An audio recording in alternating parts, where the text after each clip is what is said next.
Our American born and our dying American. Welcome to our group.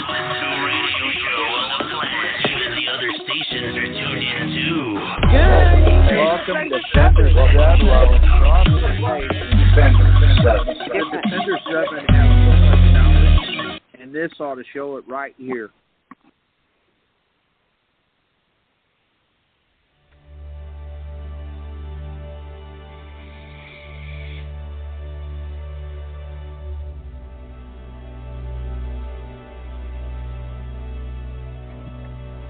Do you or someone you know suffer from depression?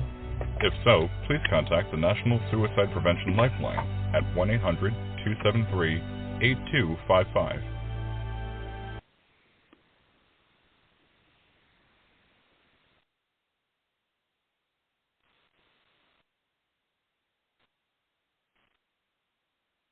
Good evening, everybody, and welcome to our Tuesday night medical program with your host, our Colonel Kimberly PURVIS. Before we get on with the show, I need to read our disclaimer. The views and opinions expressed on the Defenders 7 radio show and Facebook page are those of the callers and or authors and do not necessarily reflect the official policy or position of the Defenders 7. Again, I want to welcome you all to our medical program tonight. We have, as usual, we have a great show coming up. Those of you new just tuning in, we also have a website. If you type in all lowercase letters, www.defenders, Roman numeral V as in Victor, with 2 small i's.com. On our website, you'll find that we have a store and a donate button. 100% of all proceeds from sales from our store and any donations we bring in go back to our communities throughout all 50 states in a time of need. So please, by all means, purchase something or hit that donate button. That's the only way that we're able to do what we do here at the Defender 7. Help us, help you and your communities during a disaster relief or during shit hits the fan situation. We can be reached on our national Facebook page by typing in the search box, all capital letters, Defenders 7. That's Defenders, Roman numeral V as in Victor, with 2 large I's. Now just know if you click on that join button, we expect all of our members and our future members to participate throughout everything that we do here in the Defender 7. Now, if you get any and feel it's not your thing or you don't want to participate, you can leave. There'll be no hard feelings. We're also on MeWe. If you click on organizations, scroll down to Defenders 7, Humanitarian American Patriot Group. And thanks to our National Medical Officer Kimberly PURVIS, we also have YouTube. Please go on there and hit subscribe.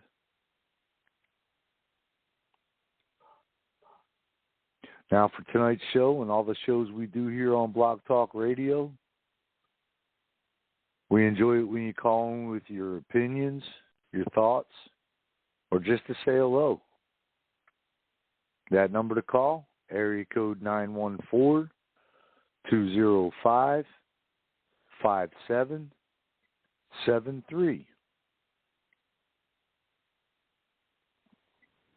Again, number to call to participate, area code 914-205-5773.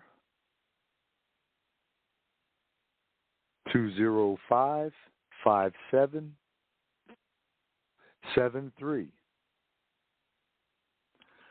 And I will now turn the microphone over to your host, our Colonel, Kimberly Purvis.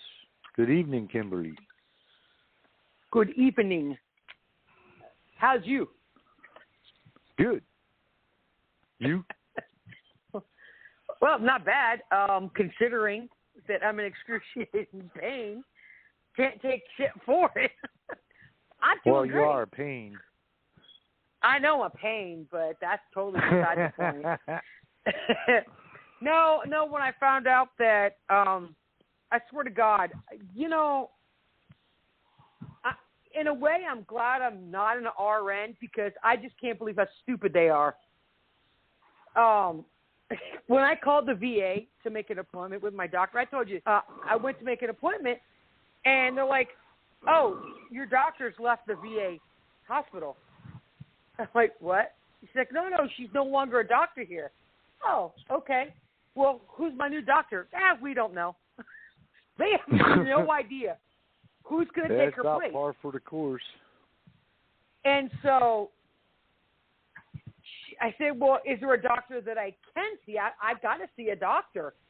And she's like, well, we're not taking appointments. They won't allow you to see another doctor right now. And so I'm like, okay, fine, whatever. So I went ahead and called and spoke to the nurse hotline. You know what she tells me? Oh, they have a doctor for you. Yeah? Well, then why don't you go tell them that? Right. She said they can't tell you they're not taking appointments. Yeah?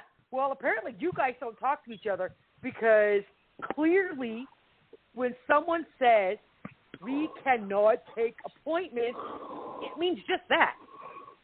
Right. So they have an Passing urgent care. Oh, yeah. Well, no. I mean, they can't take appointments because they don't have a doctor. So, but it's the ER nurse on call that says, well, they have to give you a doctor. They ain't got to do shit. Honestly, they don't have to do anything. I said, it's not life-threatening. Look, I just need my knee looked at. I got to find out what's wrong with my knee. I mean, I already know I've got arthritis in it because when I fell 27 years ago, I separated my kneecap. Right. And they had to, and it tore all the ligaments and everything. And so one side was stretched out and the other side was too short, and it kept pulling my kneecap, and it would not heal right. So I finally had surgery a year later, and I know I've got arthritis in it now. They said I was going to end up with it. But all the shit that we did in the military, I'm telling you, weight gain, weight loss, back and forth, and it's just taking its toll on my knee. So I'm like, all I need is a damn X-ray. That's it. So, go in the emergency room there. I have no choice. I have no pain medicine. I have no ACE wrap for it, no knee, whatever they're going to. I had to make my own, which is not a bad thing, but. You live in a kind of a rough area. I'm sure you could find some kind of painkiller.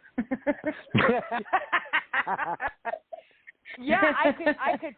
I got something. I could smoke it, but yeah, I have to hold off on that right now because I'm hoping for one or two jobs that I just applied for today. One yesterday, one was today.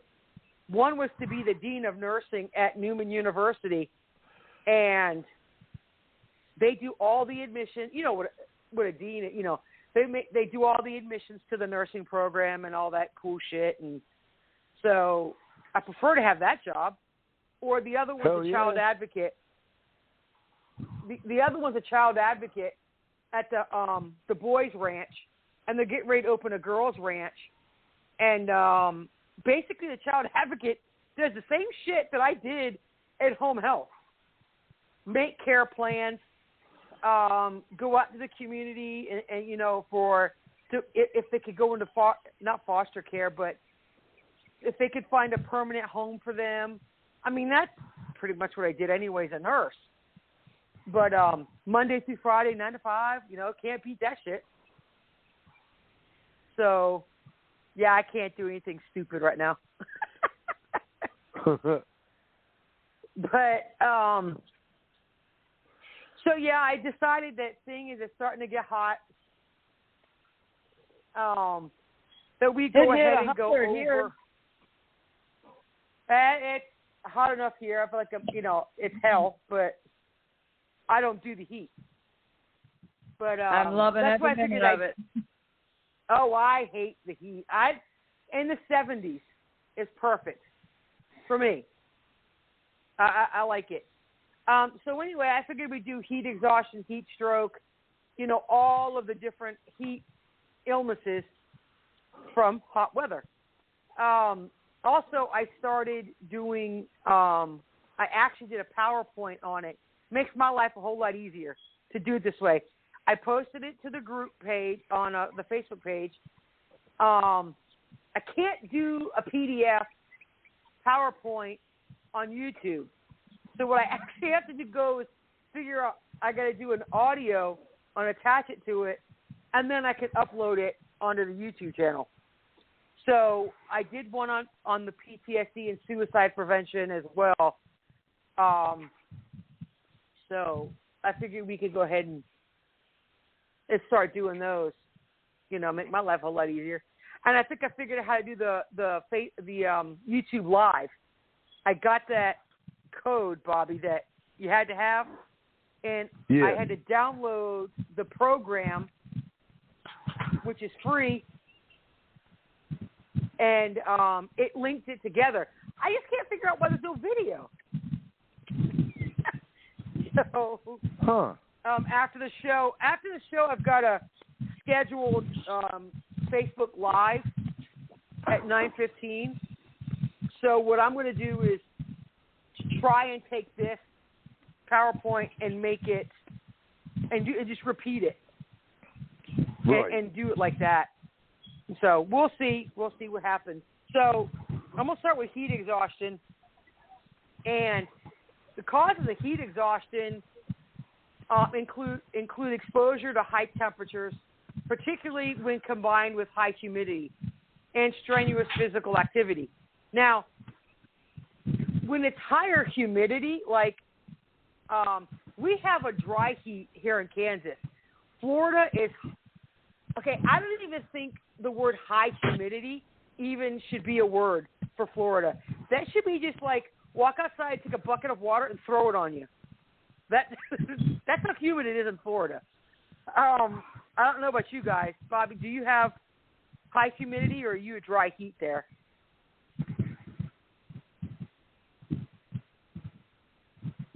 Bobby? Lorna? It's dry heat. What? You got dry? Oh, okay. I figured you might be cooler or humidity because you're by the ocean. No, I'm not real close to the ocean though. I heard my name. Yeah, but you still get those breezes though. Now, see, Tennessee has humid heat.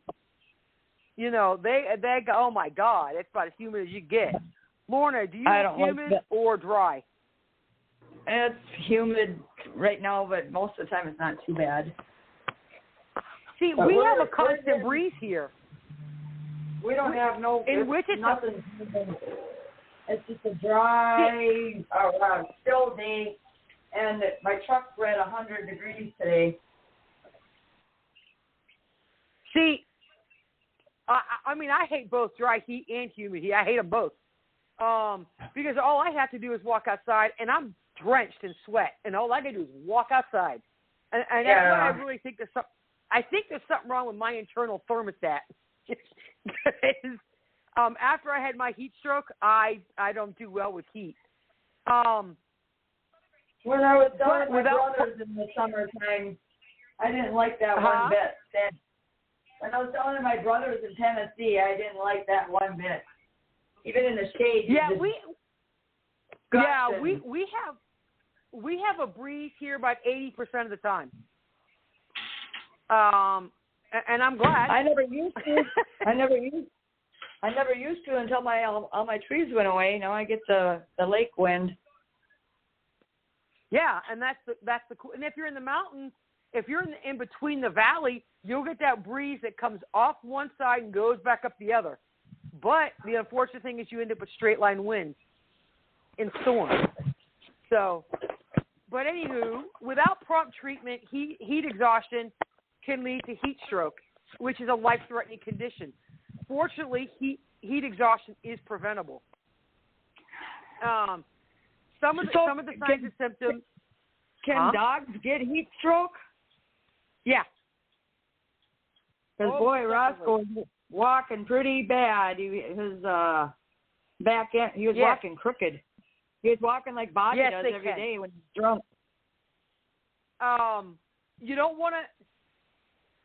want for dogs, especially for short-haired dogs, it's kind of a little difficult. You don't want to throw ice cold water on them, but let them outside and hose them down with the water. And we just went to the lake. Huh? Oh, okay. Yeah, they do get overheated. I would not put ice in their water until they cool down. I got an ice pack on them. Does he have thick fur or like a pit, like smooth? No, he's thick-haired, like a German Shepherd. He's German. Oh, okay. German. He's Pitbull, Rottweiler, make sure you German just Shepherd, brush him. Blue tip. Just make sure you brush them and get all the excess hair off. But they can. My second ex-husband decided to give his little rat terrier ice water, and she passed out because it was too cold. Wow. Yeah, I knew that. Thought he killed her. Yeah, he thought he killed her. But I'm like, you're a dumbass. She was too small. That's why I said when they get overheated, let them cool down before you put a few ice cubes in their water. But so you could get heat exhaustion. You could get it suddenly or over time. When I mean over time, like over a half hour, depending on what you're doing. Especially with prolonged periods of exercise. Now, you could be doing yard work, you could be working, walking, whatever. Any type of physical activity, you could get possible heat exhaustion. Some of the symptoms: your skin is cool and it's moist skin with goosebumps when you're in the heat. Heavy sweating, faintness, dizziness, fatigue.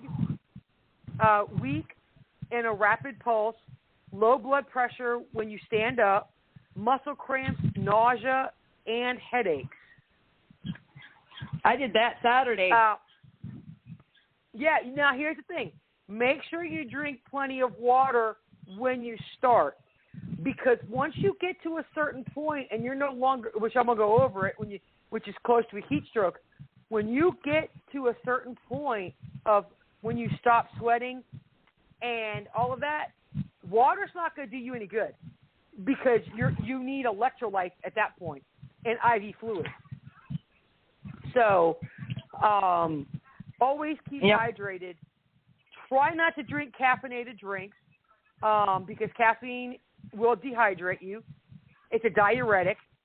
So just try to drink as much water as possible, I shouldn't have been drinking beer the night before. Well, now, okay, see, I'll get to that. Your body's heat combined with environmental heat results in what's called your core temperature. Your body's internal temperature. Your body needs to regulate the heat and in cold weather when you get heat loss from the environment to maintain a core temperature, which is normally 98.6 or 37 degrees Celsius. I run cooler. Mine is usually 74. Jesus. 95 degrees, my temp, between 95 and 97. It all depends. But I know I'm odd. My dad did the same thing. So some of the risk factors, anyone can develop heat exhaustion, but there are certain factors that can increase your sensitivity to heat. Young age or old age. Infants and children younger than 4 and adults older than 65 are at a higher risk of heat exhaustion. The body's ability to regulate its temperature is fully developed in the young and may be reduced by illness, medications, or other factors in older adults. Now, I'm sure you guys all know this, but especially for you young parents out there, first-time parents, if you're hot, your baby's hot. Chances are your baby's going to be hot. I don't understand why these parents will bundle their babies up, wrap them up tight in the summertime, and keep a hat on the baby. Just a regular outfit's fine, and you might want to put a receiving blanket over them or whatever. But chances are, if you're like boiling hot, like sweating your ass off, that baby's going to be hot too. And the same thing in the wintertime. If you're cold, they're cold. So certain medications can affect your body's ability to stay hydrated and respond appropriately to heat, including some used to treat high blood pressure and heart problems, like your beta blockers and your diuretics. Reduce allergy symptoms, like your antihistamines, your tranquilizers, and some of your psychiatric medications, like your antipsychotics. Additionally, some illegal drugs like cocaine, amphetamines, those will increase your core temperature. Obesity, unfortunately, it affects your body's ability to regulate its temperature, and you can retain more heat. Now, don't get me wrong, skinny people have this problem too, because when I was in the military, that's when I had the heat stroke just from a ruck march. You know, had all the protection on, all I needed, but still had one anyway. If you're in a sudden temperature change, if you're not used to the heat, you're more susceptible to heat-related illnesses, such as heat exhaustion. Traveling to a warm climate from a cold one, or living in an area that's experiencing early heat waves can put you at a risk of a heat illness.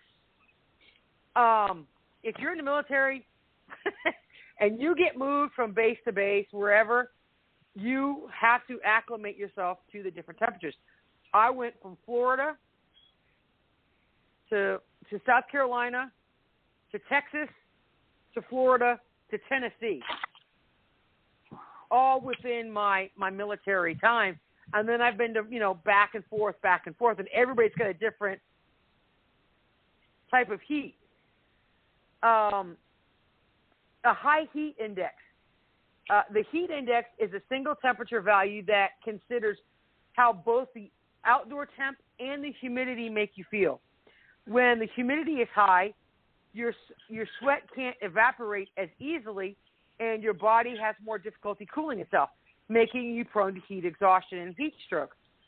When the heat index is 91 degrees or higher, you should take precautions to keep cool. I don't know if you guys have, what the hell's the one I've got? Hold on a second. Let me look at it real quick. My, where is it at? Oh, God. I can't find it. The Weather Channel. I have a Weather Channel app on my phone, and it has the actual temp and then the heat index.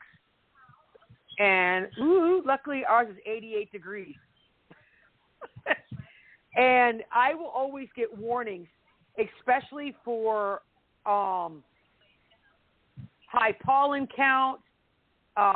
It'll say the heat index is too hot, and it tells you don't run during this time, certain times of the day. So it's pay attention to your Weather Channel app. So some prevention is you can take a number of precautions to prevent heat exhaustion and other heat-related illnesses. When temperatures climb, always remember wear loose-fitting and lightweight clothes. So try not to wear stuff that's like skin tight stuff. Wear looser or baggier clothes. If you like wearing skinny jeans, well, it sucks to be you, because those keep in too much heat. Wearing excess clothing or clothing that fits too tight won't allow your body to cool properly. Protect against sunburn. Sunburn affects your body's ability to cool itself, so protect yourself outdoors with, you wear a hat. It don't matter if it's a boonie cap, if it's a baseball hat, cowboy, I don't care.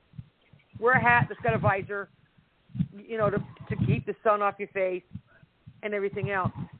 And wear sunglasses. And also, this is wear sunscreen with at least an SPF of 15. Know your skin. I do know they make the highest I've ever seen for the SPF is like SPF 80. And that's pretty much for albinos. People with no skin color, with no pigment. Apply sunscreen generously and reapply every 2 hours unless you're swimming or sweating. But now they do make, well, not now, I guess they've had it for a while, the waterproof sunscreen. Okay, believe it or not, check your expiration date on sunscreen. I did not think about it. This was like, I don't know, my oldest is 31, 20, about 15 years ago, we went to Cape San Blas. It's kind of up the road from, in Florida there, Panama City. And there's white sand beaches. Well, I bought a brand new bottle of sunscreen, right? Brand new bottle. We were all over the kids. It was expired. And they still got burnt. Bad. We had blister bad sunburn.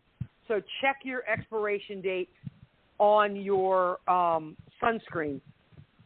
I don't use sunscreen. I usually don't either, but I do now. I mean, it's usually like 7. The way I look at it, it's something that can seep into your skin and cause problems later on down the road. I'm sure there's chemicals in there. It all depends on which one you use. I just use, like, sometimes I use the one that's more like a lotion because my skin gets dried out bad. You can also get windburn, which is also a type of burn. That's worth the name, windburn, because you could be in the shade and that wind will be whipping at the ocean, and you could still get a burn. So pay attention to that too, because you can always wear a real loose-fitting T-shirt to protect yourself, and you won't get overheated. Drink plenty of fluids. Staying hydrated will help your body sweat and maintain a normal body temperature. Like I said, start early. Start with water, Powerade, Gatorade, whatever. Or you could do the sugar-free one. To me, there's no difference in the taste. It don't really matter. Take extra precautions with certain medicines. Or adult Pedialyte. True, that yeah. Now, I'm not saying that you can't go to the beach and have a few beers. I'm not saying that.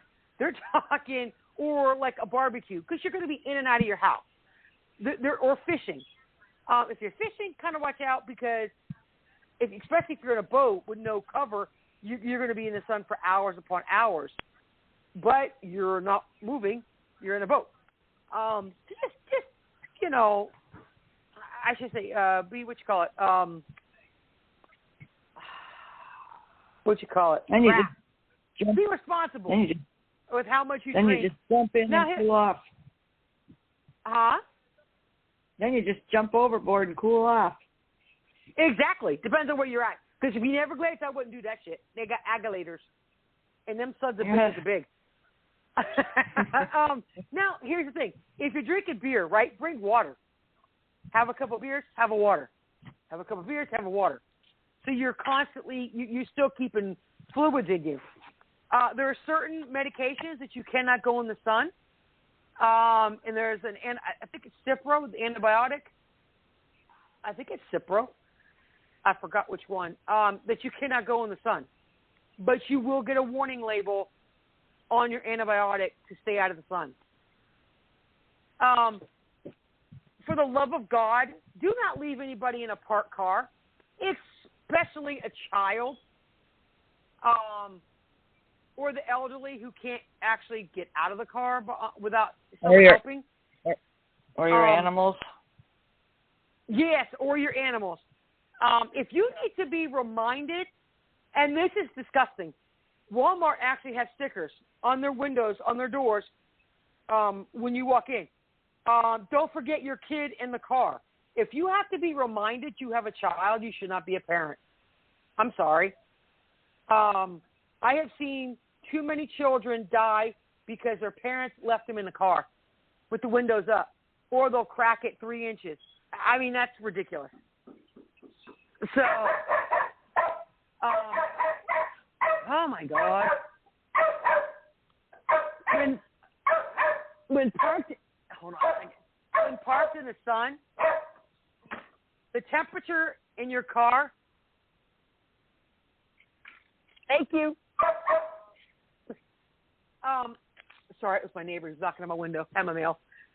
The temperature in your car could raise 20 degrees in 10 minutes. Also, the darker the interior of your car, the hotter it's going to be inside your car.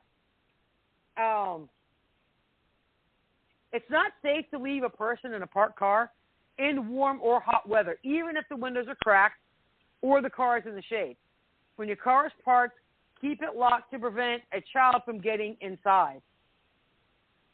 Now, in all honesty, if I ever pull up to a car or walk up and I see there's a child in it or a dog, I don't care. I'm breaking that windshield or the side window.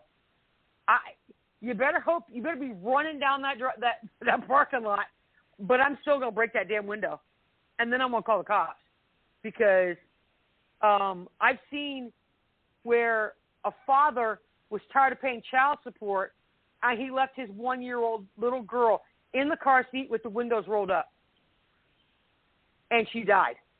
And his cousin was tired of paying child support, so they left both babies in the car. So please just pay attention and not leave anyone in the car. Take it easy on the hottest part of the day. If you can't avoid strenuous activity in hot weather, drink fluids and rest frequently in a cool spot. Try to exercise or physical labor for cooler parts of the day. If you're in the military, well, as we said, we had to suck it up. But they actually got in trouble back when I was in 2000, when I was at Fort Campbell in 2009 to 2011 when I was there. The heat index would get so hot, we actually had to loosen our sleeves. You know, with the Velcro at your wrist cuff, they actually had to let us keep it open. And every hour, we had to take a 10-minute break because that's how hot it was outside in Clarksville. Okay, hold on a second. So the hottest part of the day is between 12 and 4. Well, 1 and 4, give or take, wherever you're at in the world. Of course, closer to the equator, and in places like Florida, I don't think it really matters what time of the day is. It's hot as hell. So, get acclimated. Limit time spent working or exercise in heat until you're conditioned to it. People who are not used to hot weather are especially susceptible to heat-related illnesses. So it could take several weeks. Some people, it takes them years to get acclimated to the hot and cold. So, and be cautious if you're at an increased risk. If you take medications or have a condition that increases your risk of heat-related problems, such as a previous heat illness, avoid heat and act quickly if you notice symptoms of overheating. If you participate in a strenuous sporting event like football, baseball, soccer, things like that, make sure they have EMTs or paramedics there.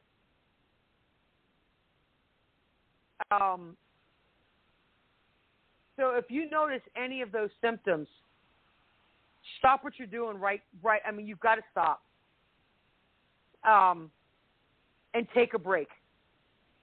So, because you don't want to get beyond the heat exhaustion and into a heat. Because like I said, once you stop sweating and you're pushing heat stroke, you've got to go up to the hospital and get IV fluids. So a heat stroke is a condition caused by your body overheating, usually as a result of prolonged exposure or physical exertion in high temperatures. This is the most serious form of heat injury. Heat stroke can occur when temp rises to 104 or higher. Now, yes, people do get fevers. I had one of 103.7, not the same. But you can get really sick from a high fever anyway. But that's most common in the summer months. Requires emergency treatment. Untreated heat stroke can quickly damage your brain, heart, kidneys, and muscles. And the damage worsens the longer the treatment is, and increasing your risk of serious complications or death. So symptoms of heat stroke, high body temperature of 104 or higher. Now, this says to use a rectal thermometer. But if you're a grown-ass man and you want a rectal thermometer, you go right ahead. I don't know about you, Bobby, but the thought of something going up in, no, it's just not going to cut it for me. You guys still awake? Exit only. Exit only. That's what I say. Exit only. Now, also, Lorna, on the other hand. Well, that's what I was saying. For a woman, it might be different, but I don't know, man. When I've had to have be checked for rectal bleeding, even one finger, like, nope, that's enough. Just once around, and I'm done. That's about it. I've been checked 3 times in my life. It's not fun. Nope. So with heat stroke, you can have altered mental status or altered mental behavior, confusion, agitation, slurred speech, irritability, delirium, seizures, and coma. Now, when you're pushing from heat exhaustion to heat stroke, there's a little gray window. The confusion actually starts. I got real dizzy when I get heat exhaustion. I get really not really confused, but like you're off. You feel like you're off balance, and that's the way I get. So, but you could tell when someone has the altered mental status or altered behavior.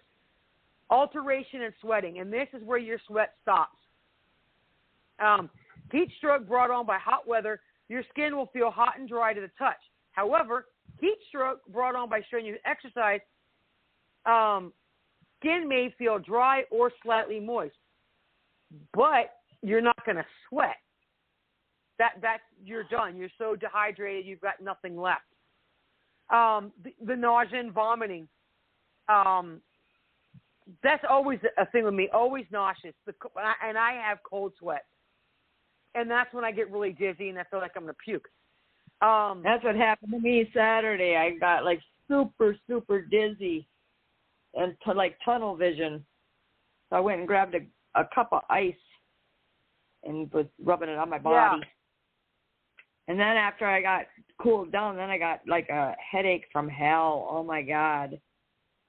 Yeah, and that's because your veins, it's going from constriction to open and the blood flowing, and and that's what happens. You can get flushed skin. Your skin may turn red as your body temperature rises. Rapid breathing. It could be rapid and shallow. Like, you know that it's just fast, and you're not getting a deep breath. You get a racing heart rate. Your pulse may significantly increase because your heat places stress, a tremendous burden on your heart to cool your body. So I'm talking 120, 130, 140. I mean, it's up there.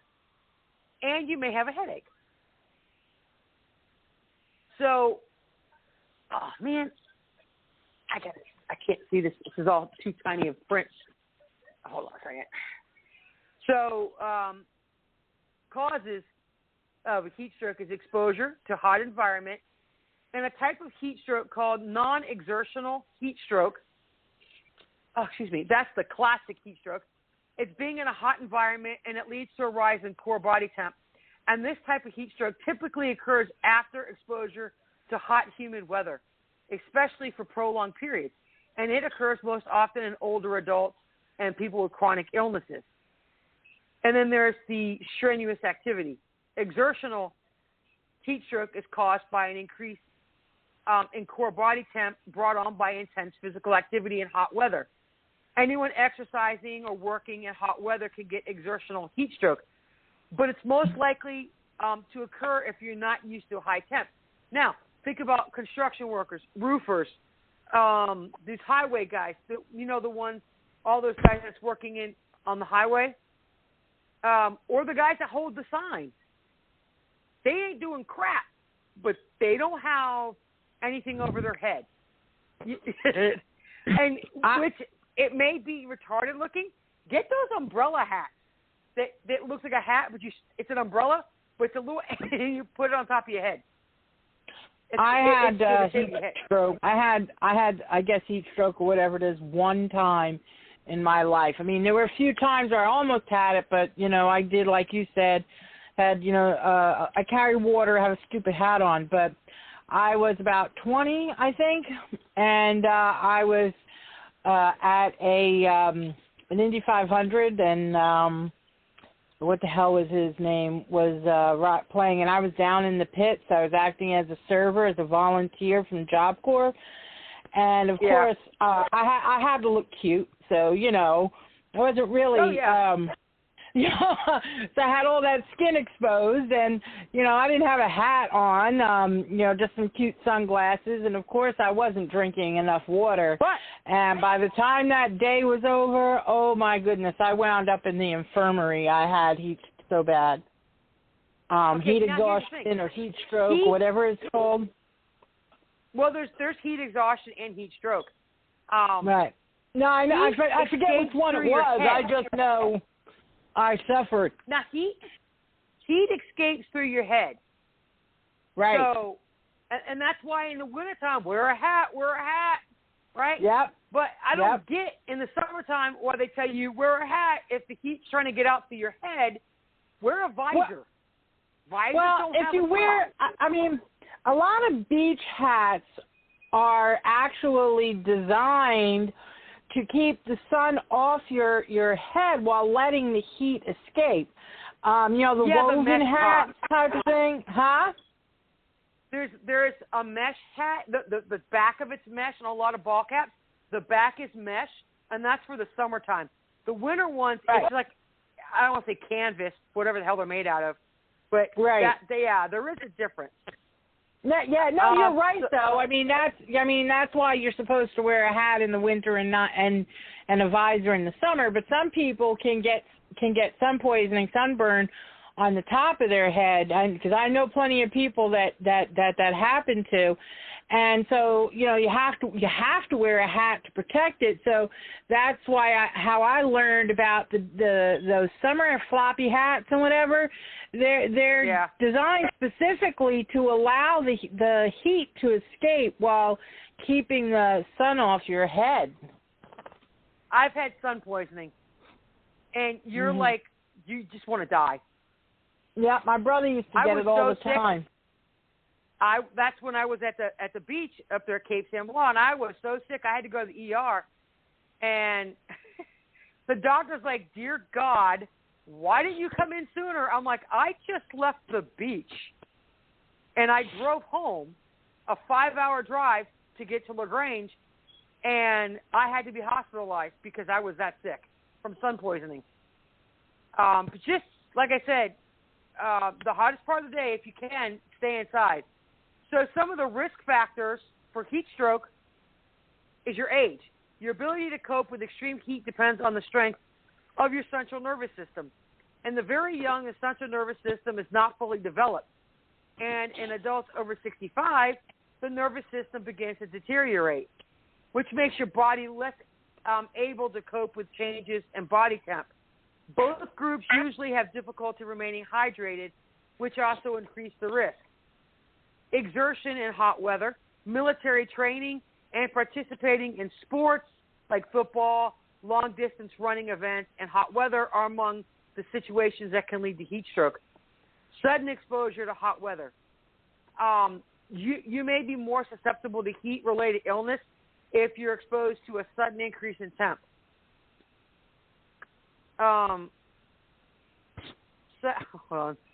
Such as during an early summer heat wave or travel to hotter climates, like if you're going from up north or Canada to down south.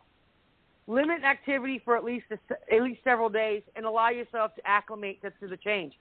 However, you may still have an increased risk of heat stroke until you've experienced several weeks of higher temps. The lack of air conditioning.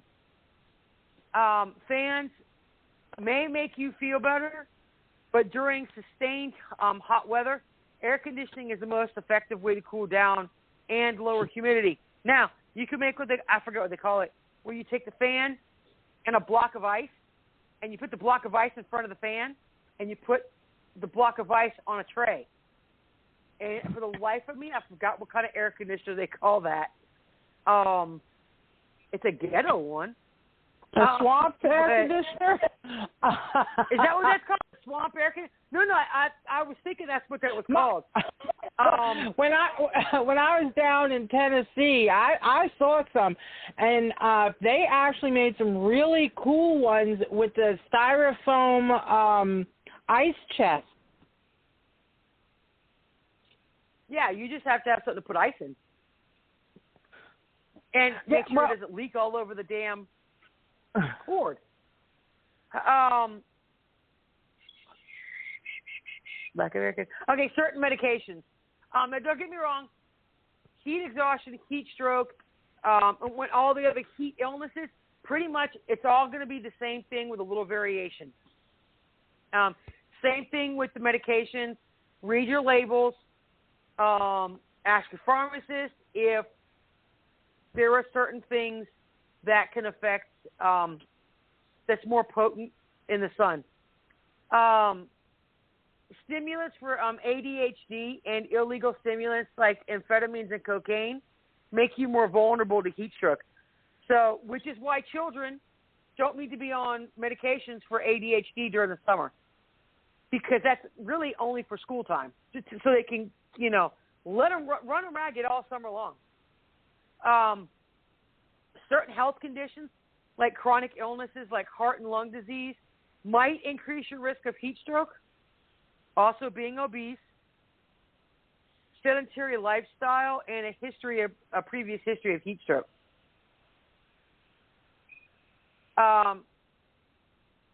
Okay, so some prevention is, yet again, wear loose-fitting, lightweight clothes, protect against sunburn, drink plenty of fluids, take extra precautions, pretty much the same thing as heat exhaustion.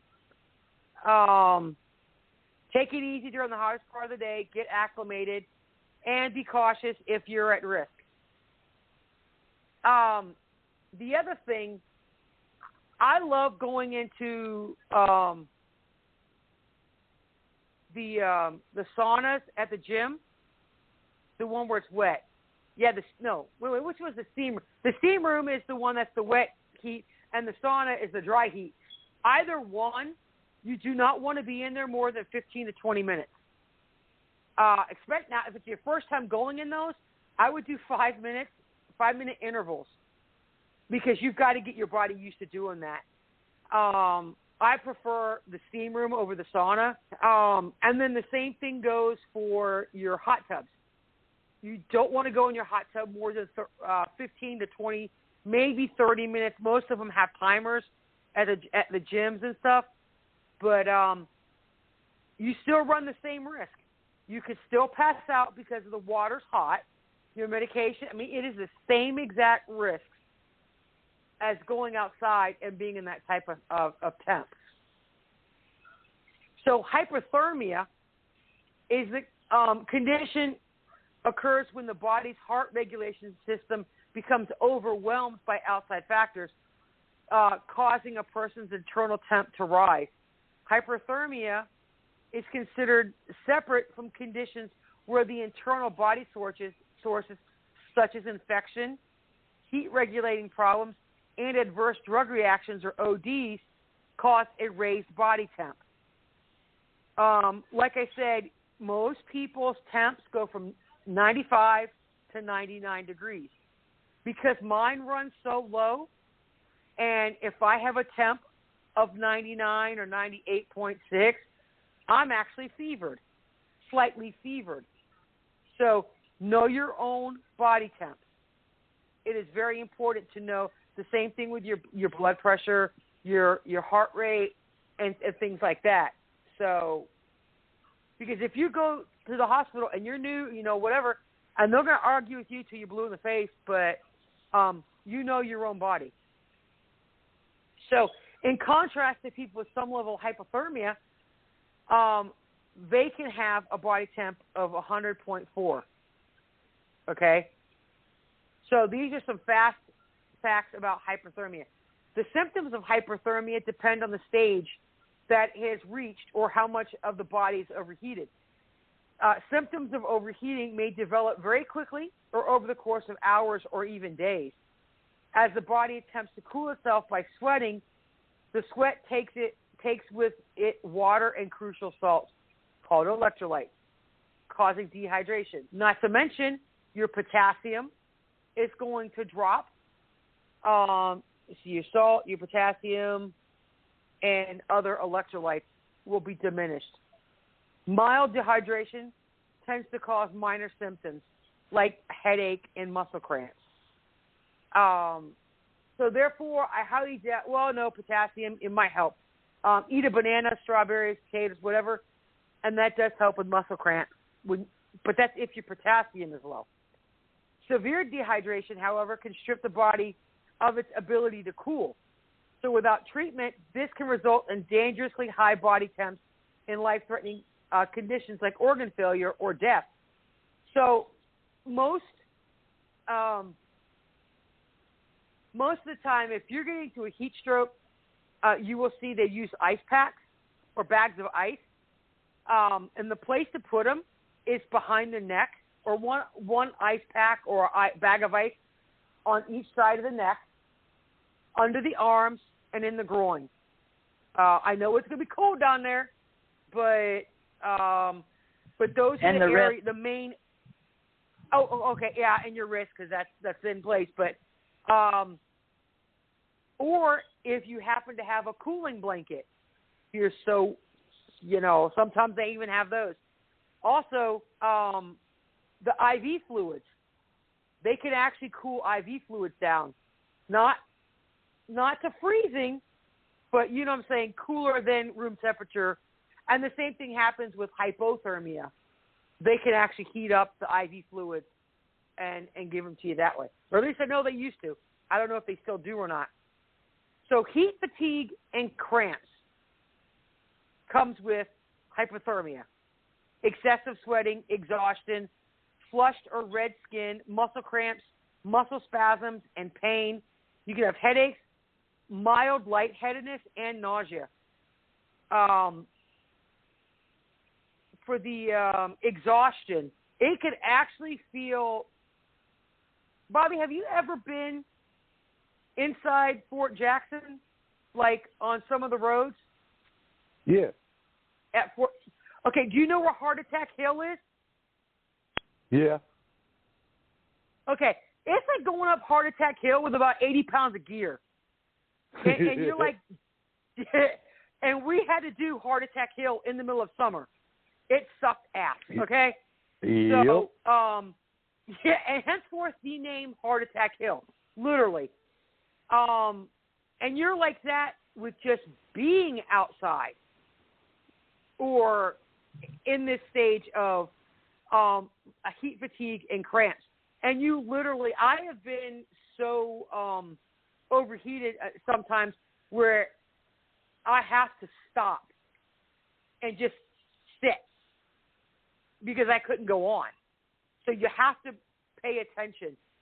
A person should immediately stop what they're doing and move to a cool, shaded place with good airflow if they suspect hyperthermia.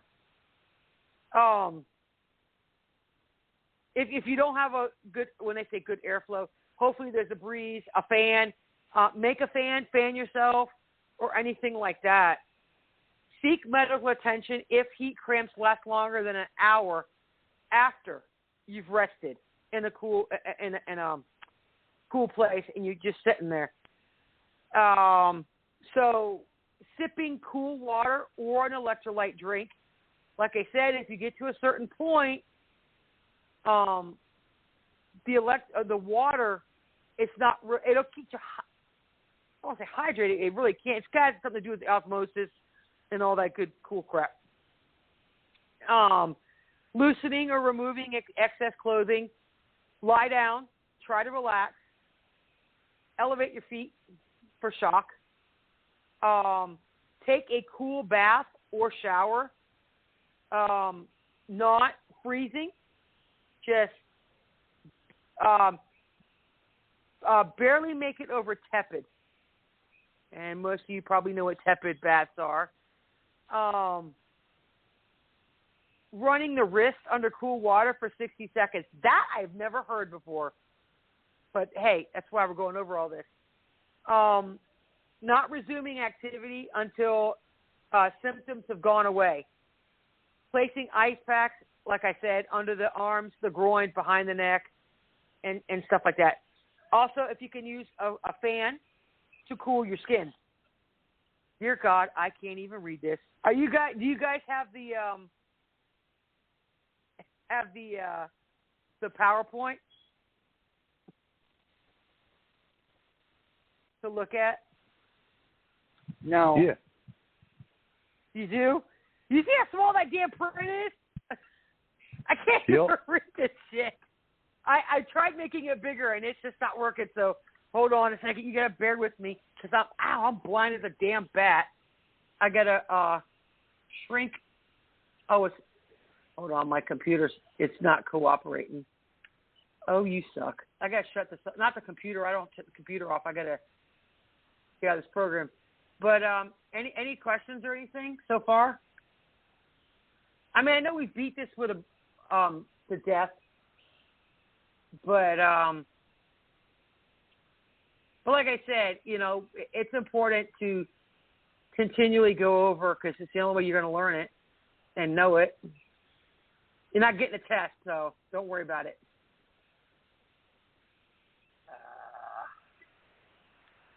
Here we go. There's not no pictures, so I'll fail. Yes, there's pictures on this, by the way. That's why I did a PowerPoint. That's why I did that. Okay. Some of the risk factors. Yeah, I've got to redo this because this is so damn tiny, and my computer will not make it bigger. So some of the risk factors is hypothermia often occurs during physical exertion or exercise in a warm or humid environment. During exercise, blood pressure rises to deliver more oxygen to working tissues, increasing body temperature and the amount of work the body must do to maintain a stable temperature. When combined with other factors, such as warm weather, that also raises the body temp and reduces the ability to release heat. It is unsurprising that exercise can increase the likelihood of overheating. And if you don't get overheated when you exercise, you got issues. Because some people just can't sweat. My oldest daughter's one of them. No matter what she does, she hardly ever sweats. And that's not a good thing either. Though less common, hyperthermia can also take place while someone is resting, especially during extreme heat waves. Those on certain medications, diets, and some with medical conditions can be affected by hyperthermia even when at rest. as well as a person being under 16 or more than 65, are at risk for hyperthermia, such as immune conditions, heart conditions, blood pressure or circulation conditions, especially if you have congestive heart failure. You're going to retain all of the fluid. So therefore, you're not sweating it out and you're keeping it. So that can also be a problem. Lung, kidney, and liver conditions, dehydration, especially during chronic dehydration, metabolic conditions, diabetics, sweat gland or sweating conditions, obesity, excessive alcohol intake, smoking, being underweight can also be a problem.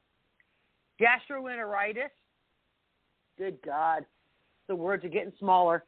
Diuretic medications, especially if it's for high blood pressure or for edema or glaucoma. And medications for the central nervous system, including antihistamines, antipsychotics, and beta blockers. And a low sodium or low salt diet, because you're not getting in enough sodium to begin with. And a lot of people with high blood pressure on a low sodium diet to begin with. And a lot of heart patients with CHF. So you're not getting in a lot, and when you sweat a lot and you get dehydrated, you're already at a depletion factor as it is. And so illicit drug use, and particularly synthetic marijuana, which I don't see the point in synthetic marijuana, but hey. That synthetic marijuana is horrible, bad stuff.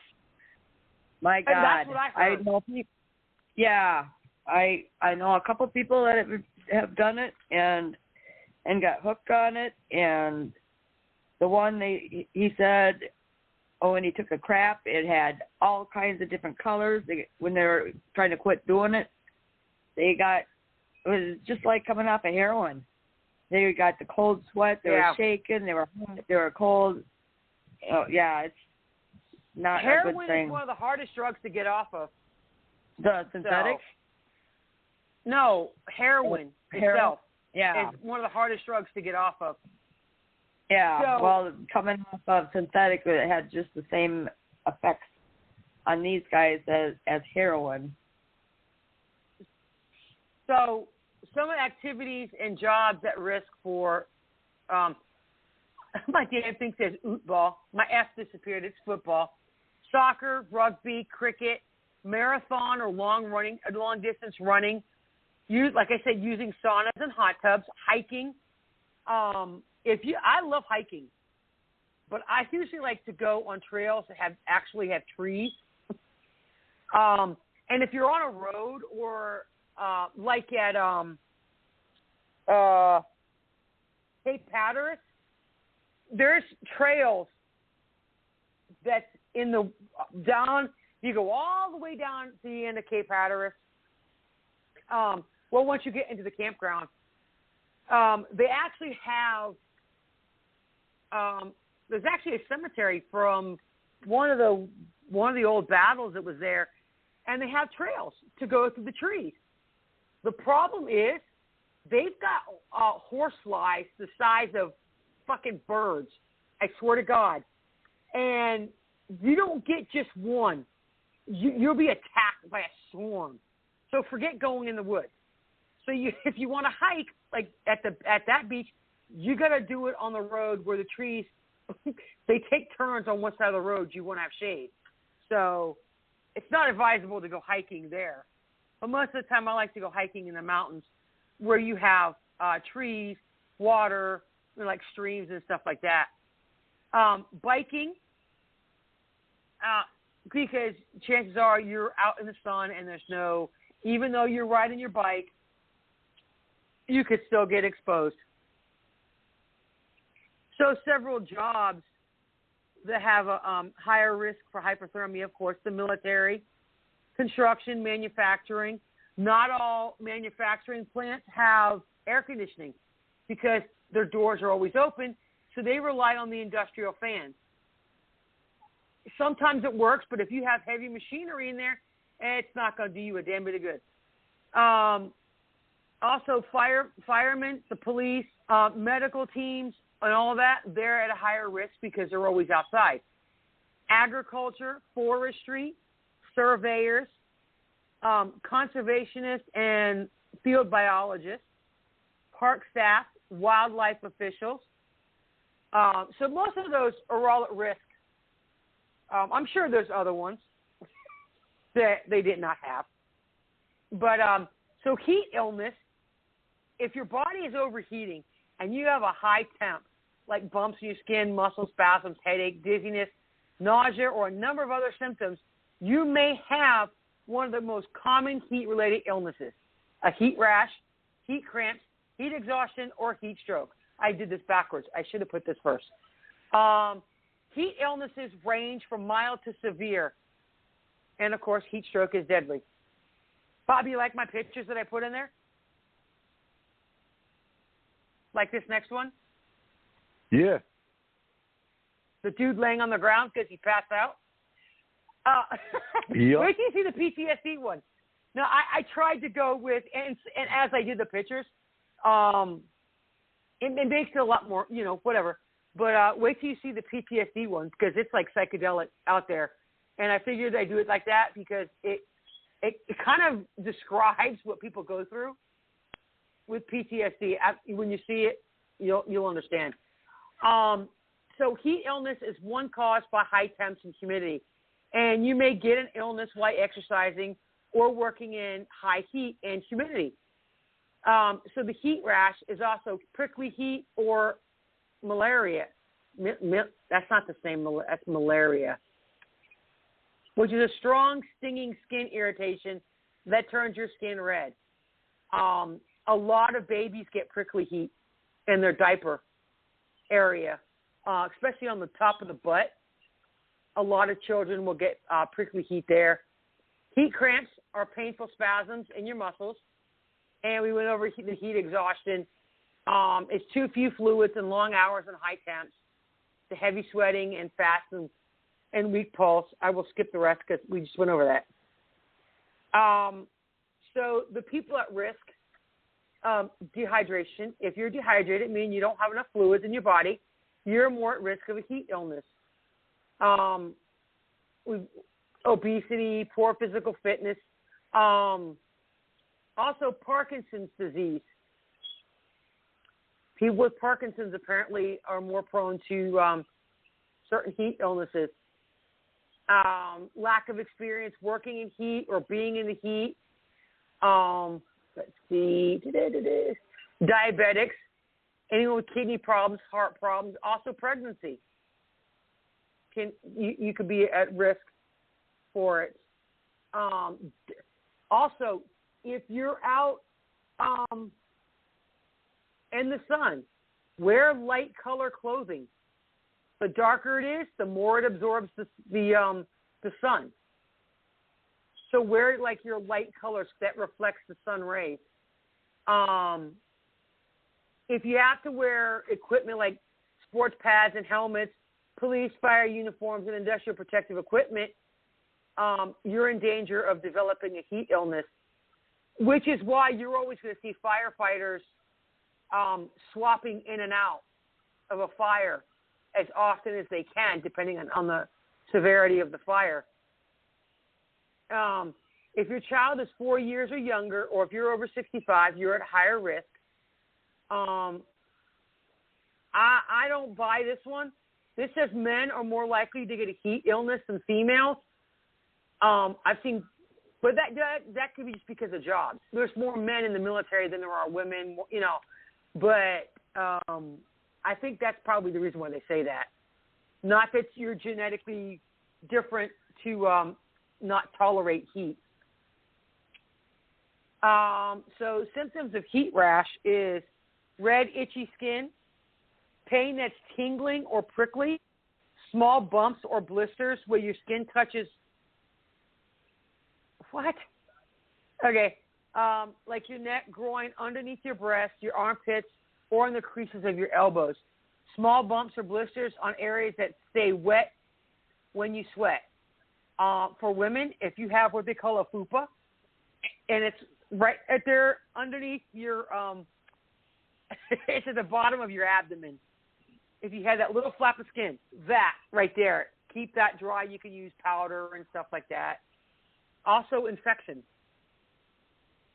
So symptoms of heat cramps is muscle pain in the legs, arms, or abdomen, muscle spasms in the legs, arms, or abdomen. Your body temp will remain normal, but you also have cool, moist skin. So the next one is heat syncope. It's also called fainting or orthostatic disease. And this is a medical condition in which an individual has a fainting episode due to strenuous activities in hot environment. And that's usually accompanied with dehydration. So what causes heat syncope? Like the volcano? I thought these pictures were kind of funny. Lorna, you got to go look it up and get the PowerPoint. And no, you can't color them in because they're already colored. Well, don't you have to have a computer for PowerPoint? No, I don't think so. You can do it on your phone. Just go open it up. It's on the it's on our Facebook page. Okay. Heat sync. I think I don't know if I put it on our Telegram or not. Heat syncope is, as stated, is caused due to excessive dilation of the blood vessels in order to cool the body in a hot environment, causing reduced blood flow to the brain. Apart from this, heat syncope can also be caused as a result of blood collecting in the legs. If an individual is standing for an extended period of time in the hot sun or as a result of doing rigorous physical activity. If you're in formation and you're in the military, and they will tell you, do not lock your knees. You will pass the hell out. And then you'll get your ass chewed out by your anybody above your rank. Put it to you that way. I have seen plenty of guys pass out because they lock their knees. And when I mean lock their knees, if you're outside, right, and you're standing up in the heat, do you stand with your knees slightly bent? Or do you stand so stiff-legged a swift breeze will knock your ass over? That's what I mean by locking your knees. Definitely don't want to lock your knees. So the risk for developing magnifies if the individual has not had proper fluid intake before going out in the sun or has not adjusted to the hot climactic conditions. The recovery time for heat syncope is faster because all you have to do is, one, stand up, get to a cool place, get in the shade for a little while, and, you'll be okay. But it's usually a result of a metabolic disorder or cardiac issue or being stupid. So, symptoms of heat syncope: fainting, lightheadedness, headaches, elevated pulse, restlessness, nausea, and vomiting. So, like I said, it's not aggressive treatment. There's a few basic steps. Lie down in a cool place, preferably air-conditioned, if you could be there. Elevate your feet. Drink fluids rich in electrolytes to maintain electrolyte balance. Avoid strenuous activity in hot weather. You may also want to avoid the sugary ones. I don't know, because you're already nauseous, and the high amount of sugar that's in some of the Powerades and Gatorades can make you even sicker. So that's why you could do the sugar-free ones or the Pedialyte.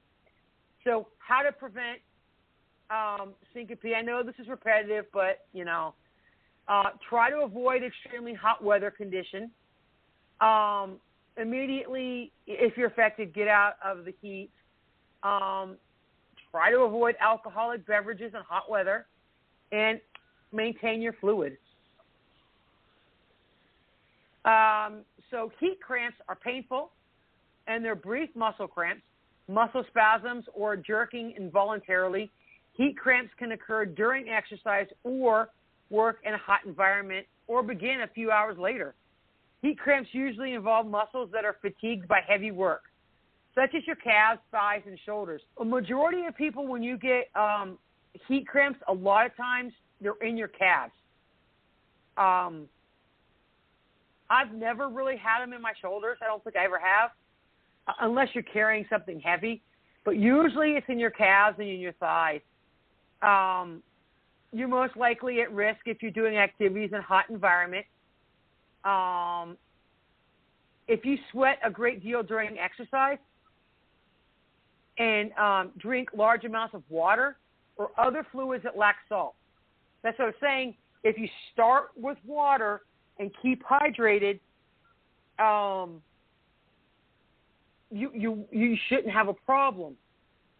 If you can't take in enough to keep up with what's going out, that's when you need to switch over to something with electrolytes. So the cause of heat cramps is unknown. They're probably related to electrolyte problems. So there's different. I know we've covered different electrolytes on many shows.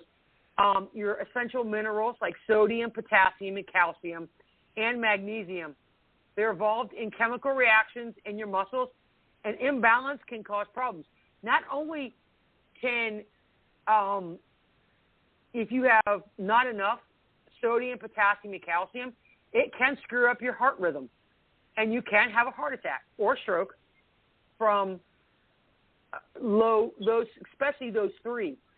Especially if you go into the hospital with chest pains, they're going to check those. And that's going to be one of the first things that they check. And 9 times out of 10, my damn potassium is always low.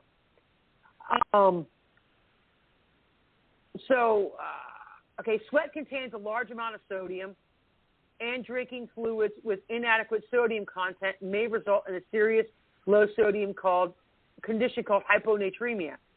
Some factories have virtually eliminated heat cramps in their workers by supplying salt-enriched fluids. Lorna, do you work in a factory? Yes. Do they supply anything, or are they buttholes? No. No. They don't? No. Hold on a second. I gotta go. Oh my God, I can't even stand up. I feel like I've been exercising for a month and haven't stopped. Supply anything like what? Oh, like like you said, some jobs supply electrolytes that you could put in your water or anything like that. Oh God, no. No. Okay, that's what I thought. Like they even bitch if you go to the bathroom on non-bathroom time, break time. Huh? Oh. But yeah, I mean, they and do I make go those. anyway because I'm a morning peer and I gotta pee. I'm gonna pee. Yeah, they got. I mean, during the summertime, they're supposed to have a little bit, more sympathy. But some people can be assholes. So well, where I work, they have air conditioning, so. Oh, that's why. Yeah. Well. So some symptoms of heat cramps are muscle spasms that are painful, involuntary, brief, intermittent, which is like they come and go, and usually self-limited. They go away on their own. Now, if you're at home and you happen to have it, like I said, eat a banana, eat strawberries, or eat potatoes. But if you're not making potatoes, it's easier to eat bananas or strawberries because they have a lot of potassium in them. If you don't puke them up. If you're nauseous, then it's not going to be any good. So when to seek medical care? Heat cramps can be quite painful. Consider seeking medical attention if they don't go away with rest after restoring fluid and electrolytes. If you're unable to drink sufficient fluids because of nausea and vomiting or probably excessive diarrhea, you may need IV rehydration with normal saline. Sometimes you can get heat cramps from heat exhaustion. If you have the more severe symptoms of heat illness, like dizziness, fatigue, vomiting, and headache, your fast heart rate, shortness of breath, or high temp, or high over 104, you need immediate help, like right now, with the quickness. And so, for those of you who actually have access to the PowerPoint, I actually included the references. So in the links, you can actually go to each website and get all of this information that you want. So And that, woohoo, that was so much easier than having a website. I have got to make this damn thing bigger because I can't see the print on this to save my life. But that's all I got. If you guys have any questions, comments, concerns, yada, yada, schmata. Do ya? I know one thing. I'm keeping Pedialyte here from now on. That's a good idea. And it's so It really good. is. Oh, my God. The grape one is to die for. Really? I just...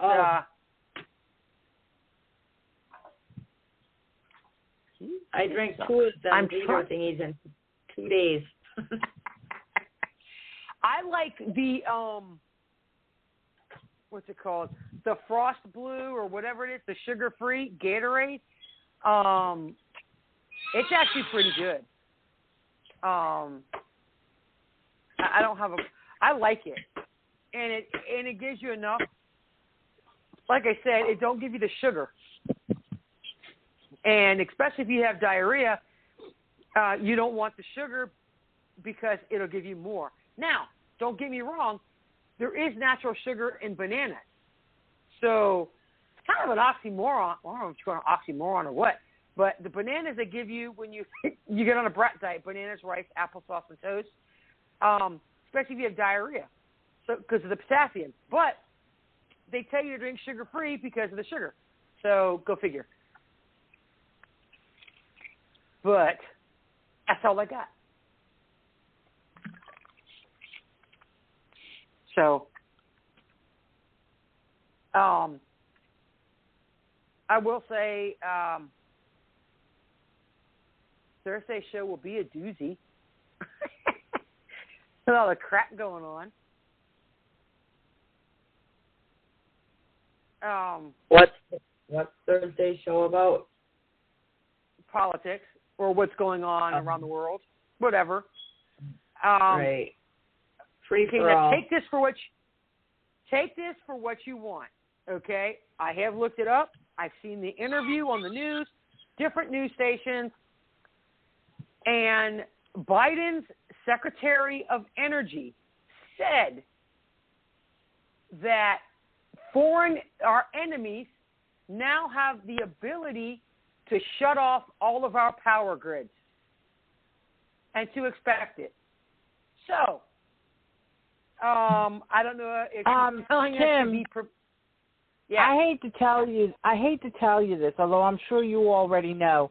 They have always had the ability, well, since it's been around, had the ability to do it. What has stopped them was a strong American government. Was a strong administration. This is happening. The reason why I was saying we've had hacking before. Because it's kind of odd with all of the crap going on. She comes out and says we might lose our power. Why? Yeah, so, yet again, one of the rooms I'm in says that it's probably a setup. They're probably planning something. But at the end of the day, it doesn't matter. The reason we're getting hacked so much is either our corrupt government or it's because we have such a weak-ass government. No, it's because we have a weak government. Straight up. We have a weak government. We don't have a government right now. And I really think that's the issue, because it's sad.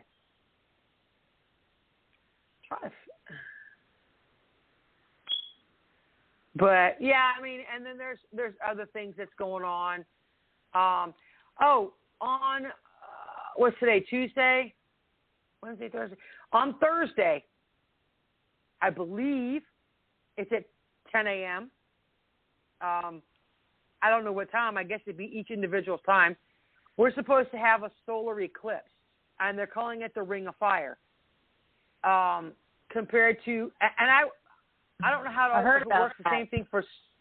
Yeah, I don't know if it's the same as a lunar eclipse, where we couldn't look at it. So you have those special glasses or use your phone, because that one had the white ring around it. This one's going to have a red ring, henceforth the name Ring of Fire. Because the last one was in 2017. And that was quite cool, actually. But that was like at 3:30 in the afternoon. 3:30, 4:30, I believe it was. And the cool thing about that one was I was so upset. I'm like, seriously? It was just like it was still 3:30 in the afternoon. I'm like, they said it was supposed to get black. And then no sooner did I say that, I kid you not, it was just like the sky fading out to darkness. It got pitch black within a minute. I mean, pitch ass black. And then the temp dropped 20 degrees, roughly 20 degrees, and that's because the sun's blocked, of course. And then the weirdest thing, for like 30 seconds, you could hear birds, you could hear the traffic, you could hear everything. For 30 seconds, you didn't hear squat. There was not one sound being made anywhere. And then as soon as the sun, it shifted back, you could hear everything all over again. So I'm wondering if it's going to be something that cool again. But I saw that, I believe it's around 10 o'clock. That could be Central Time. I don't know. So check in your areas. But it's supposed to be cool. So just make sure you cover your eyes and don't look directly at the sun because, burn your retinas and all that cool stuff. Bobby, are you napping? Isn't he always? I know. I think he is. Is he napping? He passed out. TKO. Wow.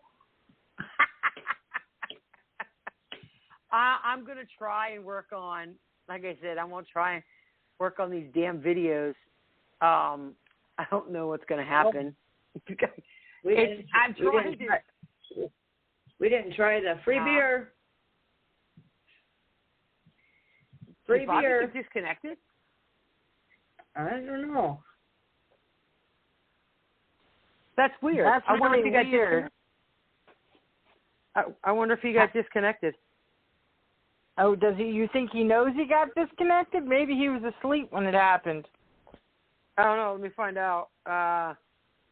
Let me see. I'm going to send him a message. I was going to say, hey, booby. I just sent one, too. I remember the last time he couldn't hear us, but we could hear him. And, but yeah, shit happens. So he's not answering. Well, I'll have to wait because it has to catch up. But I'm gonna work on trying to do a live YouTube. If not, I might just make a video and upload it the same way I did the other ones. Well, I don't know. subscribed to our YouTube channel, so I'm just waiting. Okay, I have added some other stuff to it. I watched some of it. Oh, okay. I'm trying. See, here's the thing. You can't put PowerPoints on YouTube. So that's why I have to put an audio to it to change it to an MP4. So without audio, you can't do an MP4. And screencast, you can only do it in 15 minutes. And it's going to take me more than 15 minutes to go over 28 freaking slides of a PowerPoint, which I just did just now. So, because screencast, you can only do 15-minute videos. So, and I got this new program. It's called OBS Studio. What about Rumble? I have no idea. No, I got the studio. It's called OBS Studio. I will take a picture of it, and I will send you. And, oh, my God, I have no clue how to, I'm totally dumbfounded. I'm sure. The mic works. There's no webcam. I can't see the webcam. So it says start virtual camera, start recording, or start streaming, and I've done it, and I'm like, you suck because I can't figure it out. So I'm like, I hate you people.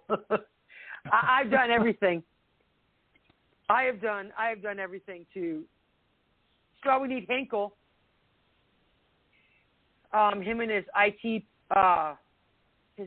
job, his job, to help do it. So, but yes, I think Bobby got kicked off. I don't know how I'm going to do this. I mean, I don't. Oh, okay, never mind.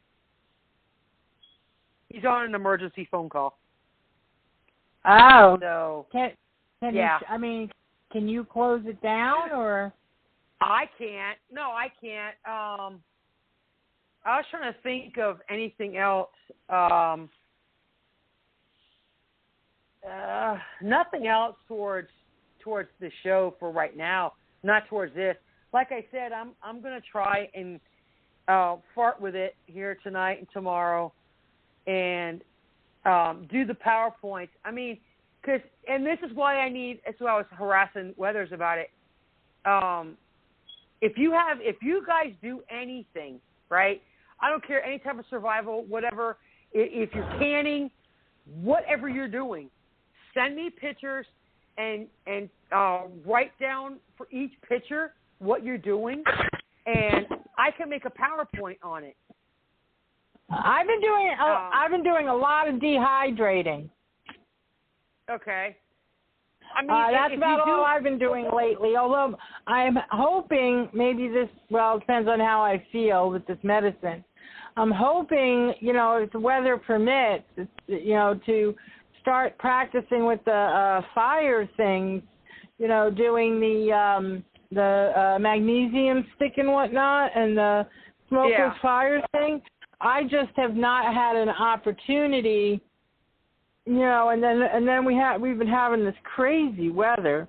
It's like one day, heat stroke, and the next day it's so much rain I feel like I'm Noah. Yeah, and so what I want to do is we have an extra room in the house that we don't use, and we're going to convert it from his extra room to, we each have 2 rooms. We each have a bedroom and each have a living room. Right. And so he's not using his bedroom. So we're going to take out his bed. He's going to put it in his living room and all this other crap. And we're going to convert that into storage for our excess food because it's not fit. We're running out of room in our pantry, and our pantry is the size of a closet. So what I want to do is I want to make some videos on how to store everything and how to keep it, keep track of what you have.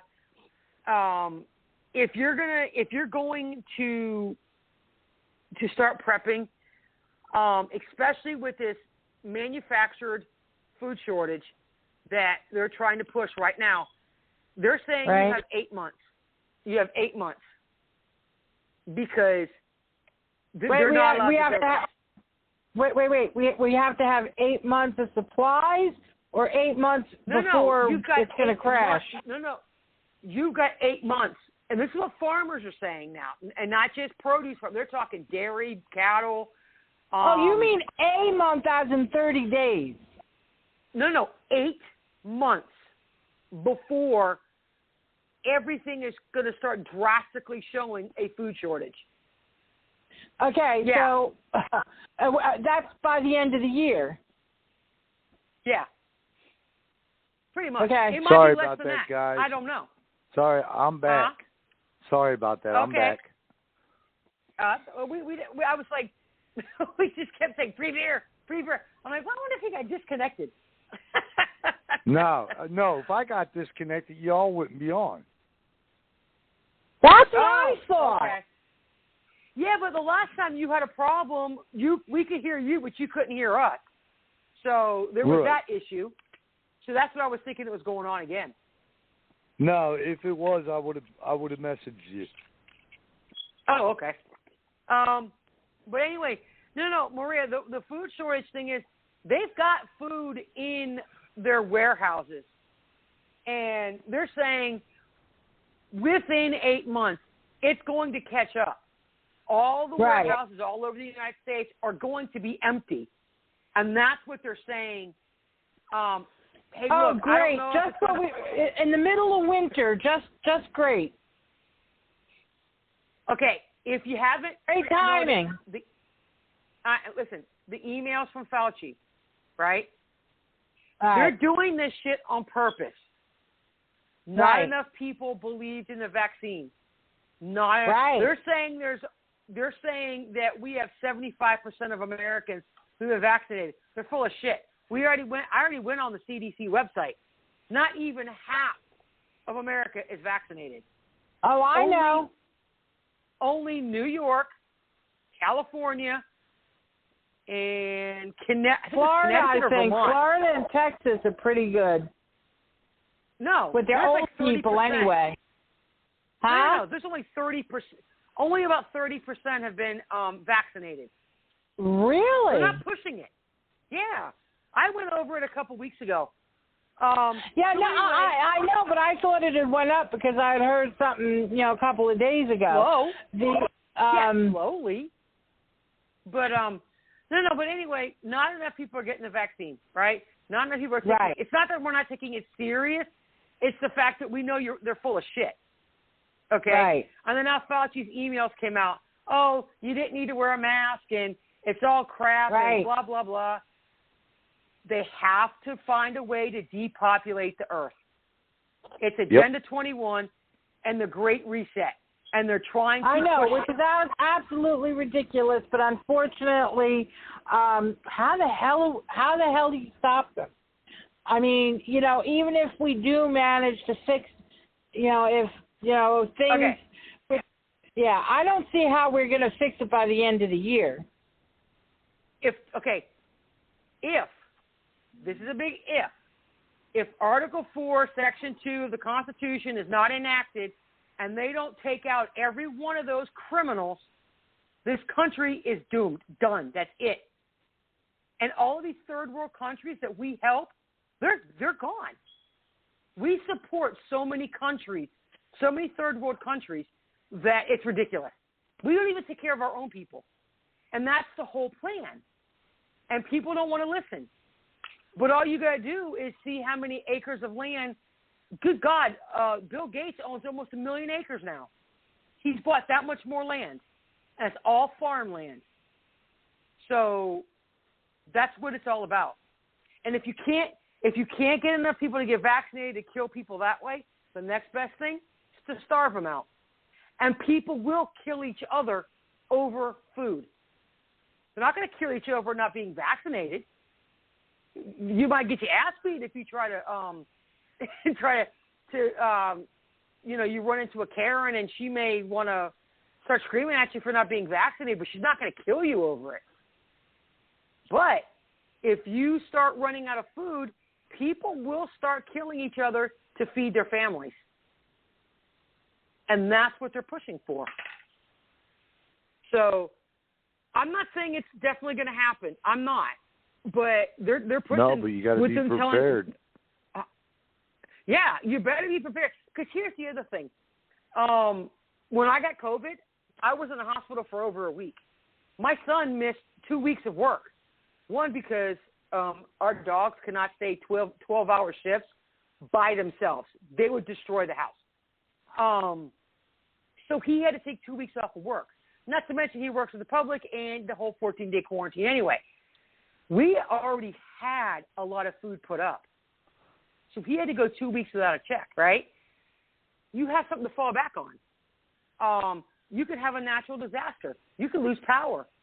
If you've got food put up, you don't have to worry about what's not in your refrigerator. So it's always, and water is a necessity. If you can, I don't know what it's going to cost now, because God forbid, I only paid $1.50 for a case of water at Dillon's or Kroger's, whatever. But start getting cases of water if you can. Or if you have a water reclaimer, anything that you can put water in and seal it, because God forbid, if anything happens to power, you're not going to have a water pump to pump the water into your house if you have no power. I mean, if you have no electricity to your home because your lights got shut off, you still have water. But don't you need actual power from, like, the water company won't have to pump out the water? Doesn't it work like that if the water company has no power? I believe so.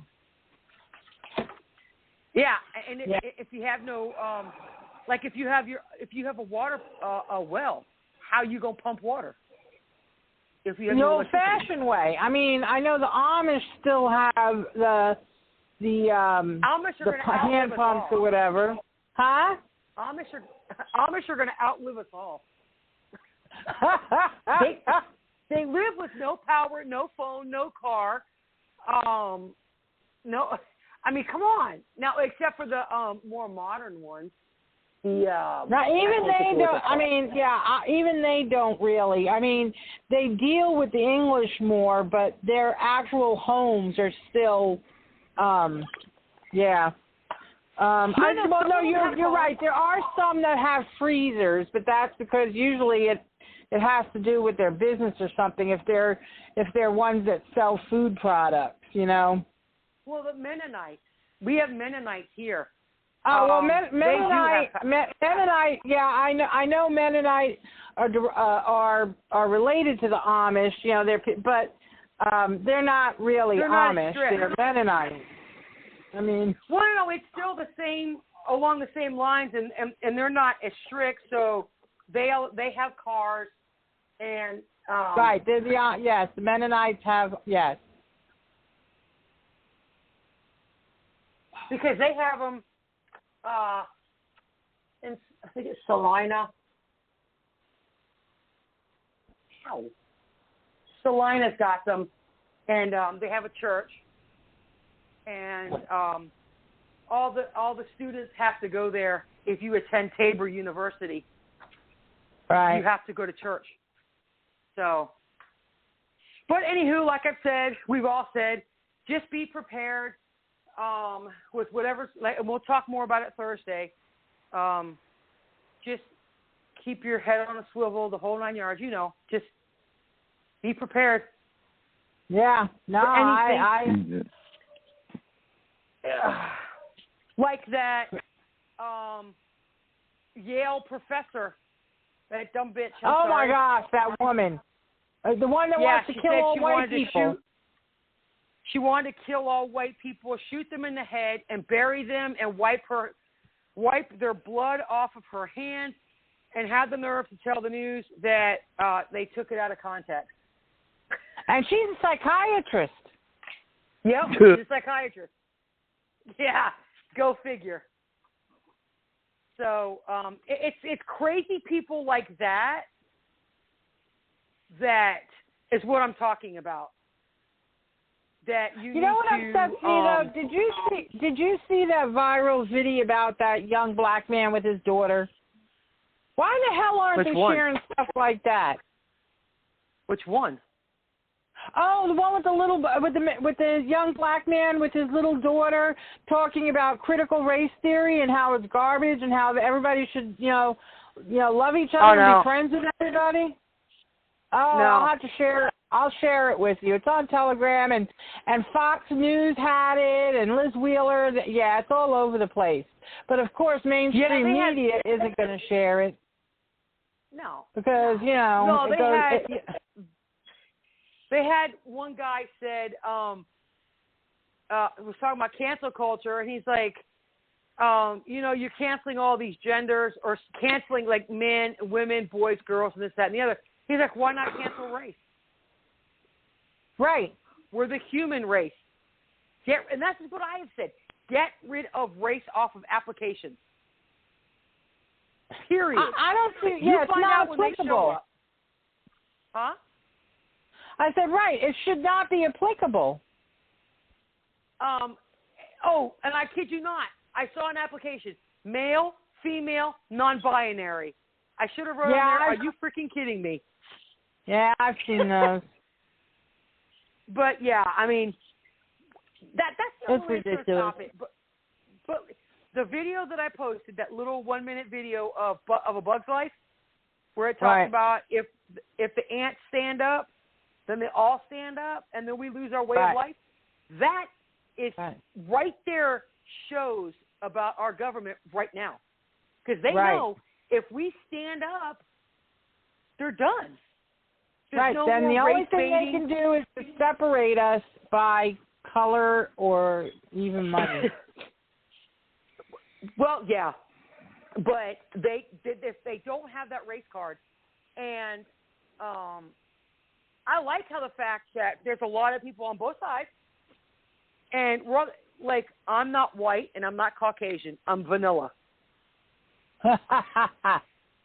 or cupcake. I don't care, whichever color you want. And that's it. That's what I am.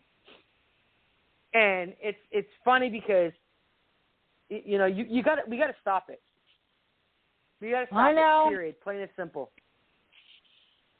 But at this point, like I said, we'll see what happens. I mean, if it doesn't get fixed before the end of the year, if it doesn't fixed before the end of the summer, and even if it does get fixed, I know some people think that things are going to change in August. I'm not going to make any pronouncements. I know what I hear, but the thing is even if they do manage to fix it in August, if you know what I mean, we may still have issues. We may still have issues. It's going to take time. Right. Yeah. Maybe not as bad. Yeah.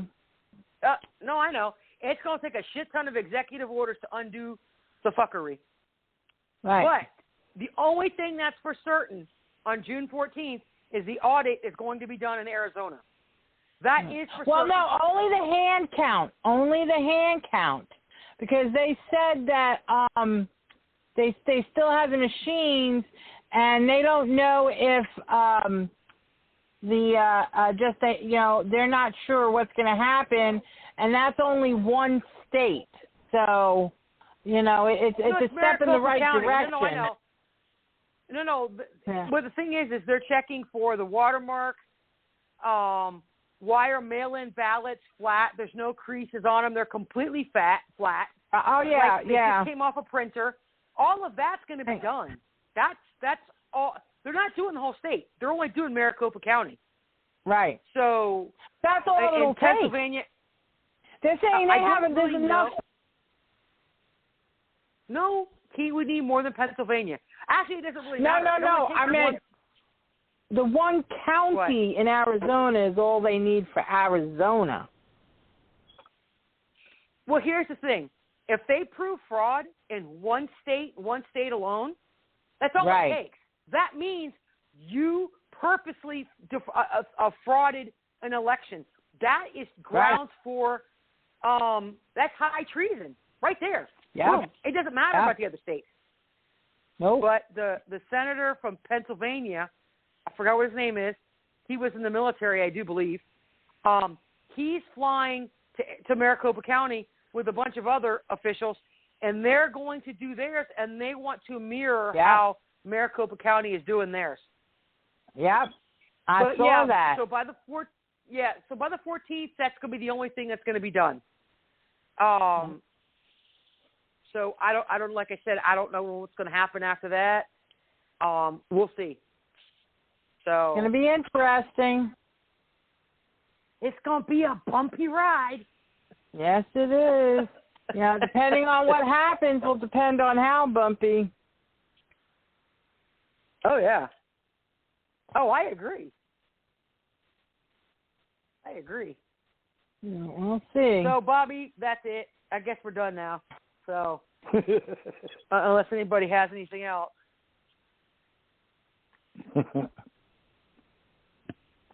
That's enough, right? Right.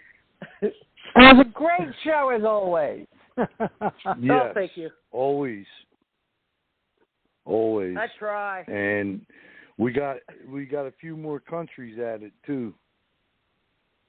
Cool. A few more countries added to what?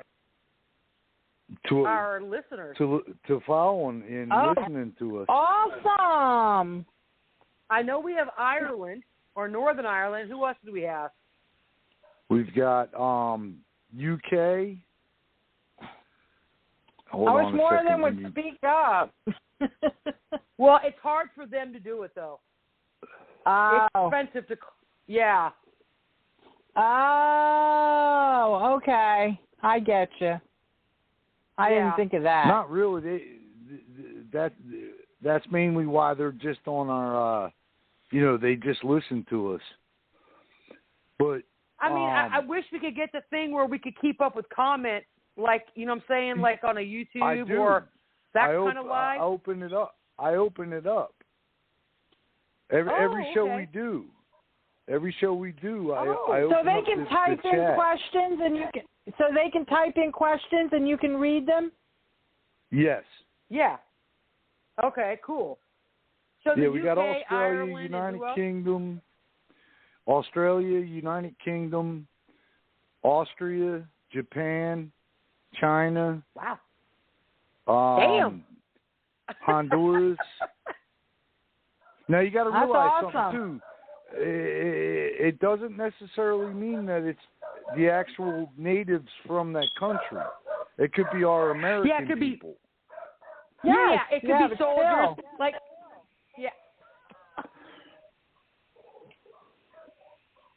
But we've opened up big time. And just for tonight's show, we had 700 followers. Oh my gosh. How many do you usually have? Like anywhere between 1 and 200. Wow, you're popular, Kim. Yeah, we have the most is for the medical show, but it's getting ready to run neck and neck with her history show on Monday nights too. Oh yeah, I love that show. I'm sorry I've missed it a few times. And then on Thursday night show, we usually have anywhere between 300 and 400 followers. Well, like I said, she's awesome. Yeah, I think we lost her. She's not on here. I don't know if she knows that she got cut off. Well, it wouldn't be the first time, but I guess we're done anyway. It was a great show. Yeah. Yes, it was. I thank you again, Lorna, and you, Maria, always being on. And I stayed awake. God bless America. Yeah, for once.